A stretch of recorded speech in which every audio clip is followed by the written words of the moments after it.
I think there's two main challenges in the market at the moment. One is fraud. Fraud is prevalent throughout all lines of insurance now, and has become, with the advent of the internet and aggregator channel business, it's much easier for people to be untruthful in their disclosures to insurers, so that's a big challenge.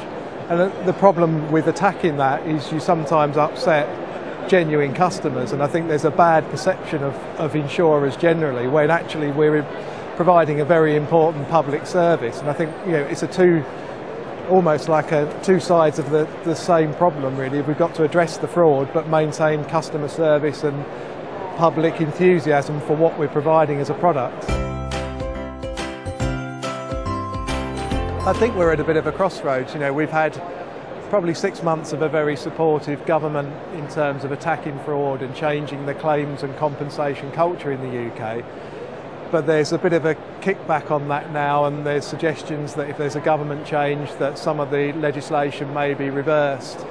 So we really need to push on and drive home this, you know, good insurance for honest people, and that, you know, people who are only interested in making money out of insurance and claiming for things that they've not actually lost or for injuries they've not had, that really has got to go, so that we stop, honest customers stop subsidising the bad ones.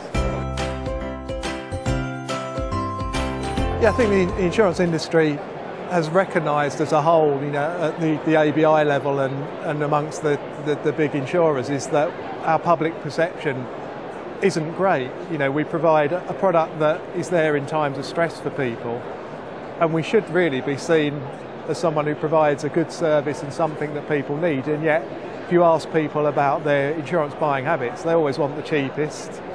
You know, they don't realise what they're buying is something that they'll need to rely on in bad times. And, you know, like everything, you get what you pay for. So I think there's a real challenge around changing public perception that, you know, you're actually buying something good, and you shouldn't be judging it just on price, but actually on cover, service, benefits, and making a real informed decision. We're open for business. One of the reasons we're at BIBA is we, you know, look for new challenges, new opportunities. You know, the insurance sector is huge, so we're keen to embrace new opportunities, new technology.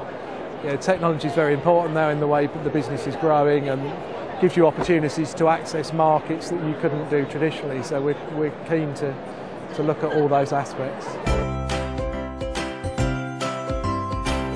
We continue to support the broker channel, but, you know, electronically using as much of the technology as we can to do the background checks and the validation.